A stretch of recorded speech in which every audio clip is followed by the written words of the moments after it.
In today's video, we're going to talk about moldy kombucha. I just wanted to start off by saying that it's going on 8 years that I've been brewing my own kombucha at home, and I learned from a blog post. I didn't know anyone else that brewed kombucha. No one even knew what it was. And I learned from this blog post, and I say that because it's been 8 years, almost 8 years, and I've never had mold. So as much as people worry about moldy kombucha, such a big topic that it is, it's actually pretty rare, but it does happen. So in today's video, I want to cover how to identify it, what to do if you do get mold, so how to handle it, and then ways to prevent it. How to identify if your kombucha has mold. The first thing you need to know is that the mold will always be on top, meaning it will be settled on top of your SCOBY. And the reason I say that is because kombucha can be a little tricky, all right? So what happens oftentimes is as your SCOBY's forming, yeast will rise up and settle underneath the SCOBY. And if the SCOBY's thin, it can appear to be mold because it's a blob, it's black or green, right? Colors of mold. But you really have to look closely to determine, is it underneath the SCOBY or is it on top? The second thing to know is that it will always be fuzzy. So if you can't really tell if it's on top or not, you can reach your little finger in there and touch it. Make sure you wash your hands afterwards. If it is fuzzy. If it's fuzz, you have mold.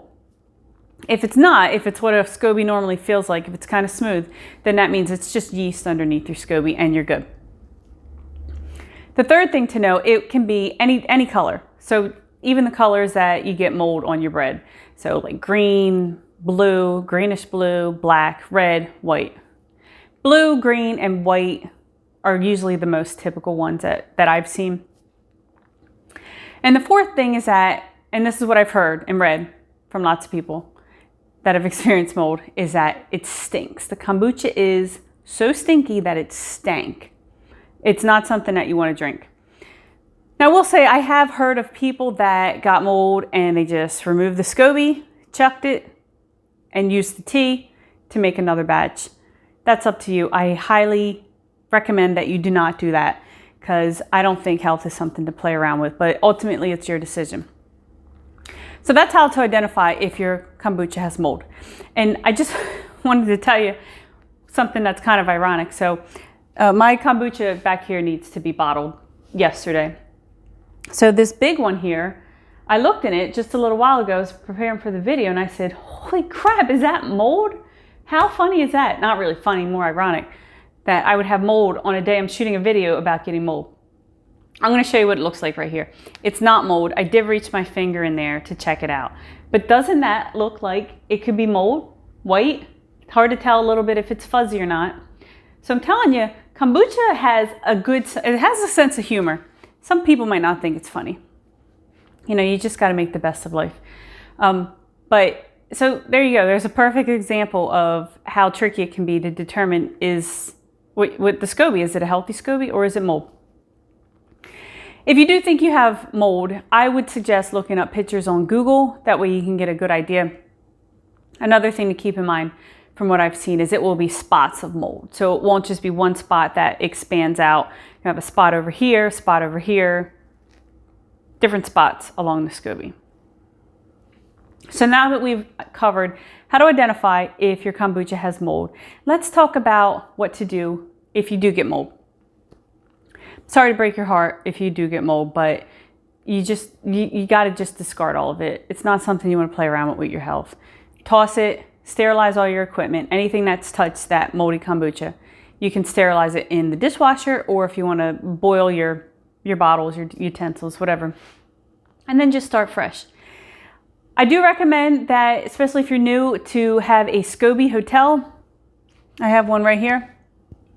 I have a few videos I'll link. Any videos that I link up in the card section, those white boxes that you see, I'll always put a link to in the description box below. That way you don't have to stop the video.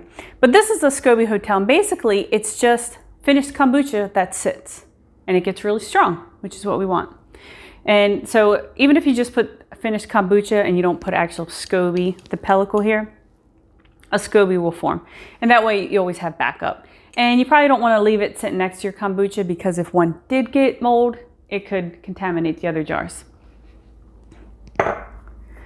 So watch those videos if you get a chance, if that's something new to you. I think there's like 2 or 3. So toss your kombucha if you do get mold. Now, let's talk about how to prevent it. 3 ways to prevent moldy kombucha is having the right location, making sure everything you use that touches your tea and your kombucha is clean, and having the right pH.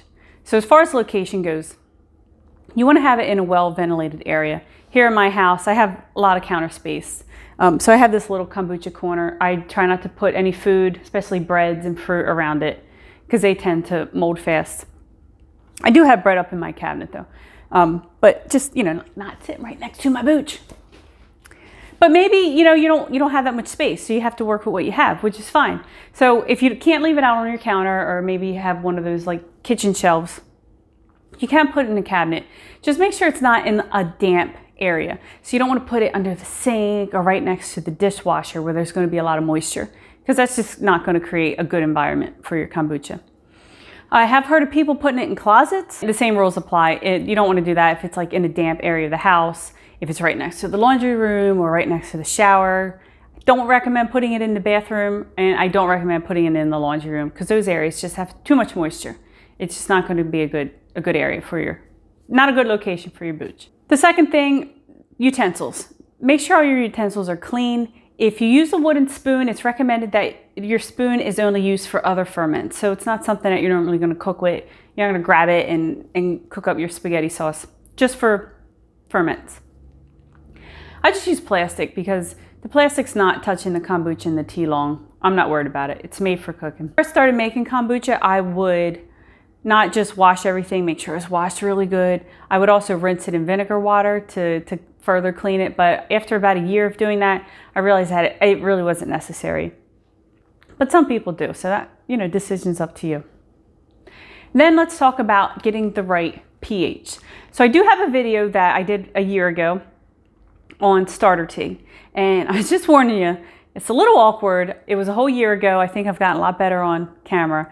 But the video still has some good information, so I do recommend you watch it. Just don't laugh at me too much. I mean, actually, you're free to do whatever you want. Just don't leave comments about laughing at me. That's better. So pH.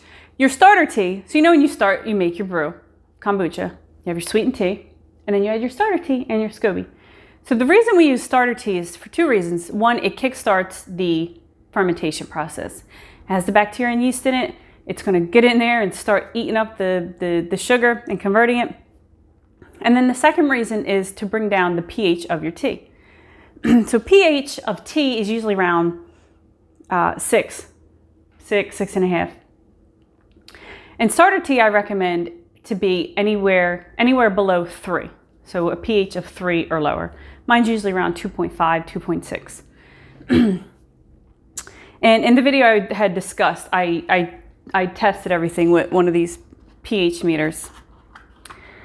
So the starter tea was around 3, the tea was around 6, and it brought it down to around 4. So using the starter tea brought the tea down to a pH of 4, which is good.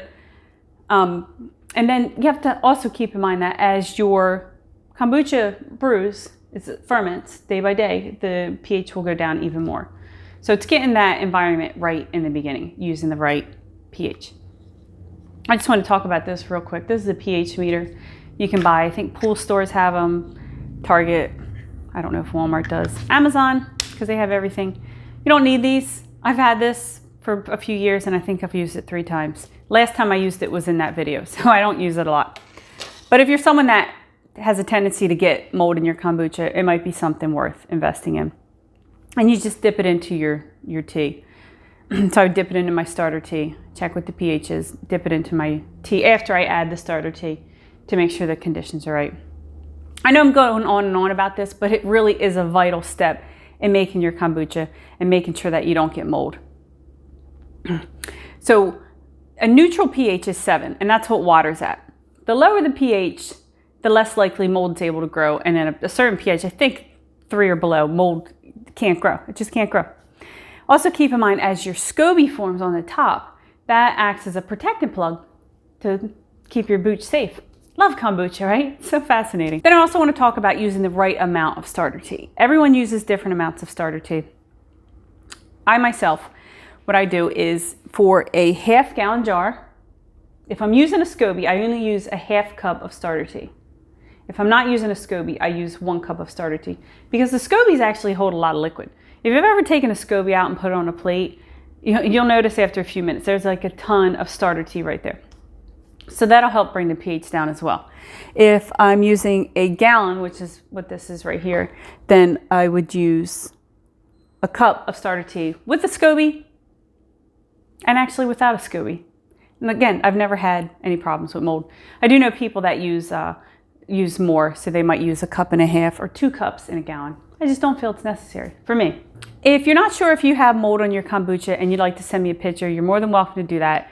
You can look me up on Instagram. I'll leave my information below and send me a message. If you're not a follower, I won't get the message as a notification. It'll just kind of sit in the corner and I don't always see those. So I promise I'm not ignoring you. I just haven't noticed that the message came through, and I'll definitely get back to you. So for the people watching, I'm curious to know if you've ever had mold, not just on your kombucha, but in other ferments, because it's pretty common. Definitely got it in my sauerkraut, which was kind of devastating. I didn't make sauerkraut for almost a year after that because it's just so much work. So I'm sure it's really discouraging with kombucha too because it just tastes so darn good. What a shame. That's it for my video on moldy kombucha. I hope you found it helpful. If you have any questions, feel free to contact me or just leave a comment down below. And thank you for watching, and I will see you in the next one.